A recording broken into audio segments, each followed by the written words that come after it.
I guess I'll start. The waterways. That's our highway. That's our livelihood.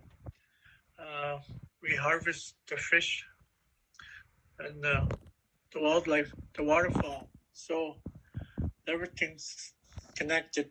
Everything is available without cost. Those wildlife, the animals, are put there for a reason, and those represent sharing, which is natural law. As students studying at the University of Guelph, we remember that our shared campus is located on the treaty lands and territories of the Anishinaabe, Attawandaron, Haudenosaunee, the Mississauga, and the Mississaugas of the Credit. In this presentation, we shall be discussing the area known as the Ring of Fire in the James Bay Lowlands. We recognize this is the territory of the Cree Nine peoples, the Cree of the Attawapiskat, Port Albany, Niskanjia, and Kashewan First Nations. Particular thanks to the Friends of the Attawapiskat River Organization and Mayor Wayne and Moosonee for their work with us. As students of planning, we commit to our collective responsibility to honor reconciliation through environmental stewardship and meaningful consultation with Indigenous governance. We invite others to reflect upon their own relationships with and knowledge of the land in which they reside and practice.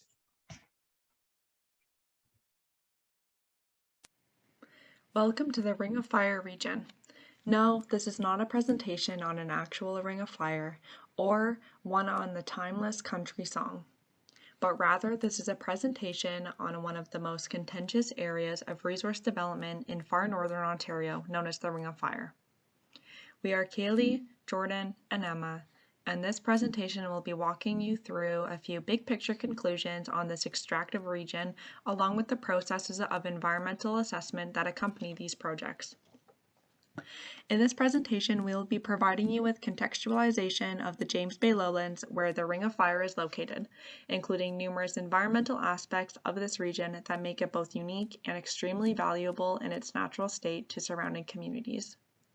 Following this, we explore the regulatory frameworks for projects in the region through various media resources and are excited and honored to have had the opportunity to share primary experiences from Carrie and Mike at the Friends of Attawapiskat. This unincorporated organization is comprised of community members and elders from the Attawapiskat, Fort Albany, Nisga'a, and Pewanak First Nations communities, and their goal is on protecting the Attawapiskat River and surrounding area. Additionally, we were fortunate to have a conversation with the mayor of Moosonee, who has had countless years of working within the Ring of Fire region at his township. Now, let's get to it. The Ring of Fire is the name given to the emerging mining district in the James Bay Lowlands region in northern Ontario. The region is centered on McFalds Lake in the Kenora district and is approximately 400 kilometers northeast of Thunder Bay. This extractive region impacts 9 First Nations communities within the north, which form the Mattawa Tribal Council. By the fall of 2020, this project was considered one of the largest potential mine reserves in Ontario, covering approximately 1.5 million hectares in size, with 35 junior and intermediate mining or exploration companies spanning that area.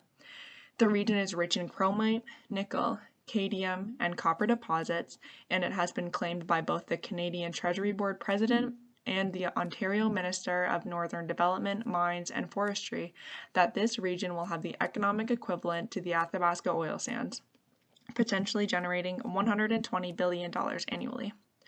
Although this economic prosperity is often highlighted about mining projects, there are numerous challenges that these types of developments face.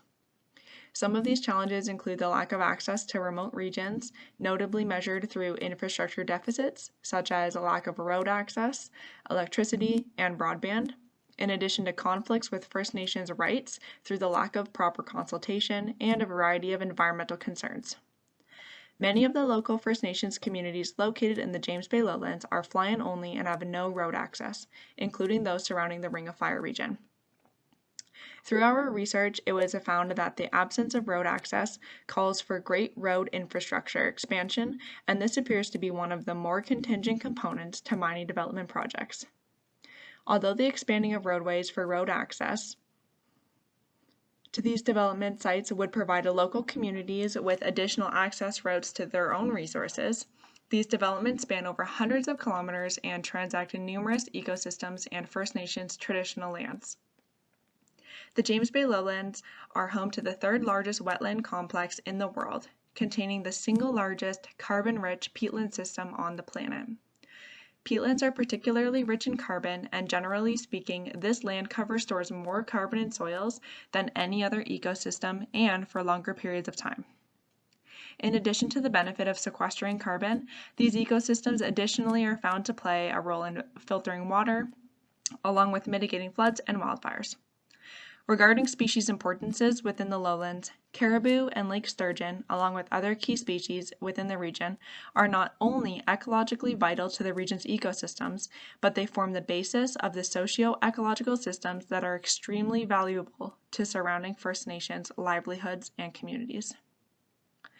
In addition to the environmental constraints to mining developments in this region, there have been great oppositions voiced by First Nations communities within the James Bay and surrounding region due to the lack of proper consultation. The Attawapiskat and Nisga'a First Nations declared a moratorium on any development in or to facilitate across the Ring of Fire area, continuing to say that the mining would permanently desecrate the land. A lawyer representing the Attawapiskat First Nations found that due to an existing treaties, these communities should have been consulted about the environmental impacts of specific mining permits that were proposed, however, were not. With this contextualization of the region itself and some pre-existing conflicts between First Nations communities and project proponents, along with various aspects that must be maintained within the region, Emma is going to discuss the regulatory framework that overarches decision-making within the Ring of Fire.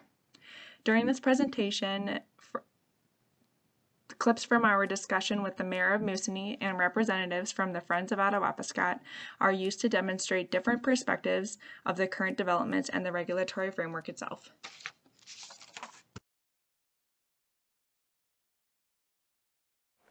One of the key components to develop this region is roads.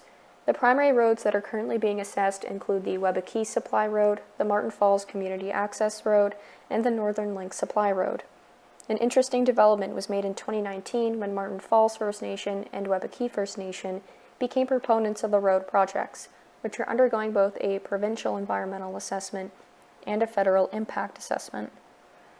Although the Martin Falls First Nation and Webakee First Nation are proponents of the road projects, there have been calls from other Indigenous communities to halt the impact assessment process amidst the global COVID-19 pandemic and other community-level emergencies.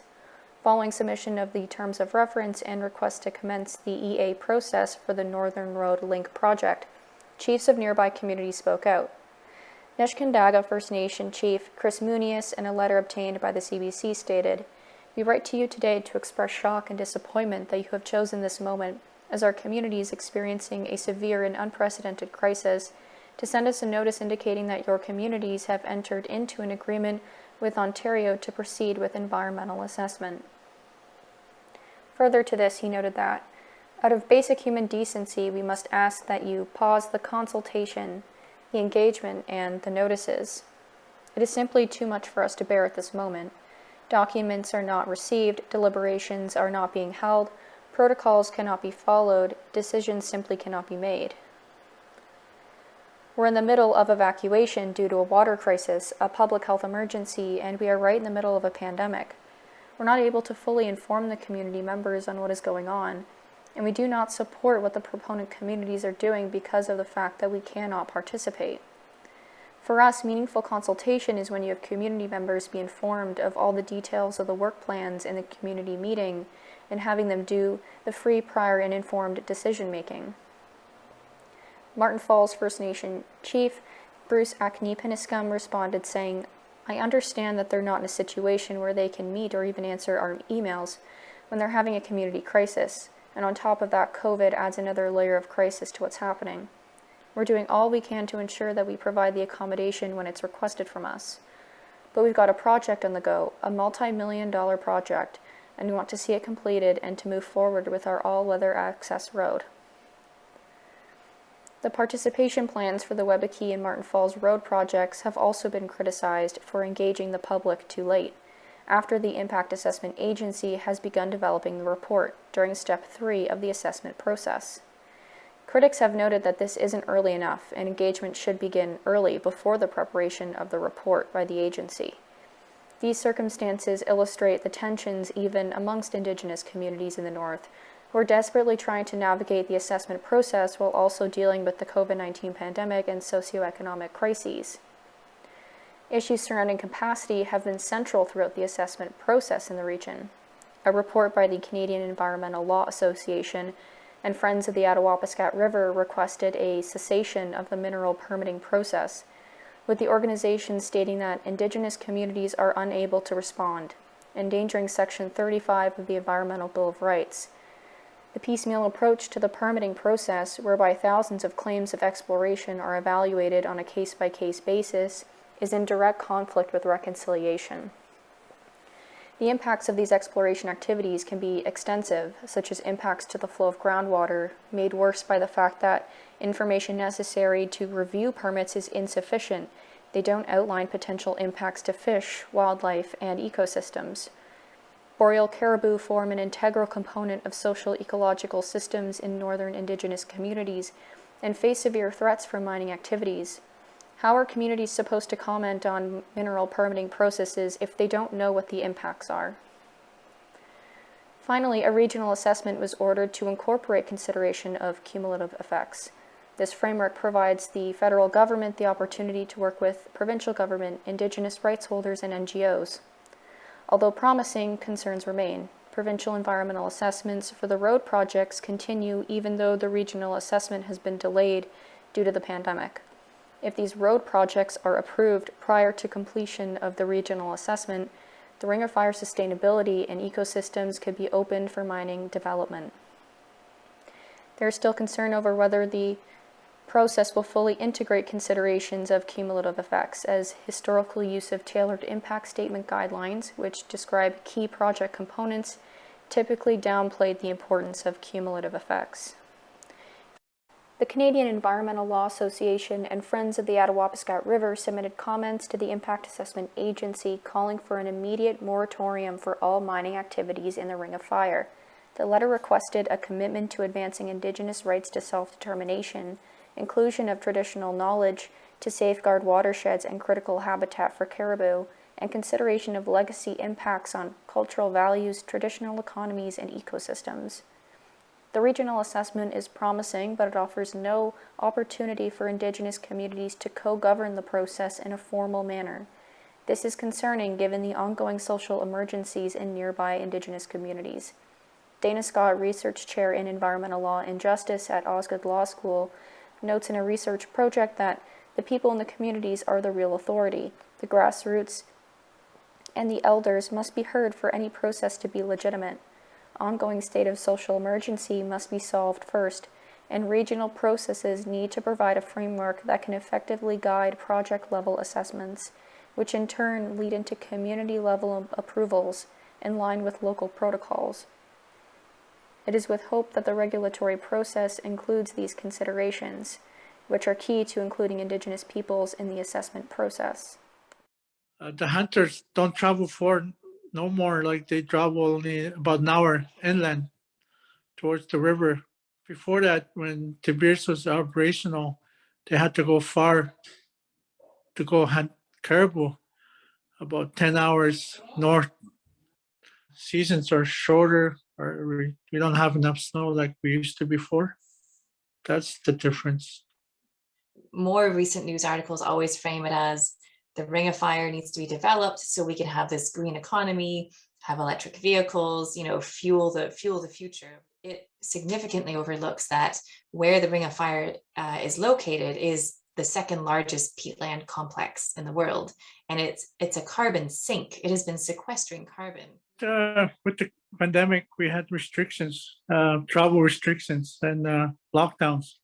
So there was none. I don't think. Hearing that any day now we should have either the terms of reference or the draft terms of reference, we're not sure which, for the regional assessment, which means Canada and Ontario have been meeting, they have been coming to the table, absent First Nations being there. So that community voice has not been there. And yet any day now we're being told we can expect. Our natural laws, our laws are simple. We're supposed to live in harmony. We signed a treaty along the way. It seems like province stepping up with issuing the permits and without the consent again with the First Nations about how the system, the structure of the province, how it came about. They forgot our treaty.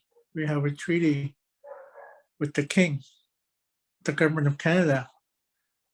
Again, we have our own natural laws that we're supposed to, like I said, live harmony with the land, the animals.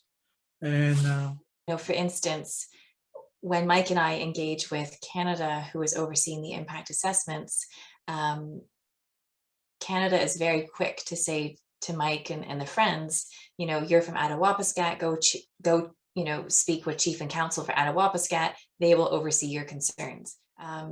If that community voice is not getting to Canada because they are purposely scoping it out of conversation and not recognizing it, Mike and the friends have been told they are not the rights holders and that is held by the First Nation Band Council. The prophecies are there. That's just a warning for us that, again, we have a livelihood and it's just being threatened right now. We're supposed to live here thousands and thousands of years, some more. That's my determination to protect the water and the environment. The Ring of Fire has the potential to become the largest mineral development area in Ontario. Social and environmental variables should be considered in the region, as the James Bay lowlands are a valuable ecological area for its unique carbon storage capacity, and as a traditional territory for the Indigenous peoples of the area. The key issues are the implication of road infrastructure and mining legacies, which are creating environmental distrust of industry from the position of Indigenous communities, and the missing project consultation at all stages with the Attawapiskat and Niskanjia First Nations. The First Nations have issued a moratorium on all developments in the Ring of Fire, as consultations to discuss environmental impacts of proposed mining permits have not occurred. The social and ecological implications of the development and infrastructure projects on key species and the financial costs need to be shared before any further developments are to be permitted. Moving forwards, meaningful consultation and engagement with Indigenous communities needs to be a central component of the regional assessment. An initial step in easing into resumed operations and working towards reconciliation with Indigenous peoples is the recognition that there must be engagement from the grassroots and community levels, that of municipalities and of First Nation groups who have direct knowledge of the area. They are to be a necessary participant in all projects, more than just a tokenistic feature, for the true intention of duty to consult to be met. Engagement with First Nations needs to occur before and throughout the impact assessment process, and in ways which honor them as rights holders granted under the treaties. In the Ring of Fire, multi-generational economic and social opportunities can be established that will benefit industry and local voices. As was discussed with Mayor Wayne Tapale of Moosonee, a community which self-identifies as 85% Cree, the expansion of consultation to include municipalities will offer a wider range of perspectives. When the missing consultation with stake and right holders occurs, specific information can be shared, which will create more sustainable and economically beneficial projects for local communities and for development. Finally, the preservation of marsh and peatlands is central to local culture. In addition to global climate change mitigation, a consultation process which regularly and generally discusses with the community has the capacity to maintain these features by valuing local knowledge. And lastly, paths towards reconciliation include relationship building between the Indigenous peoples and the interplay between state, industry, and settlers. This needs to include decision-making frameworks, which strengthens the capacity of Indigenous peoples as right holders and stakeholders in the projects.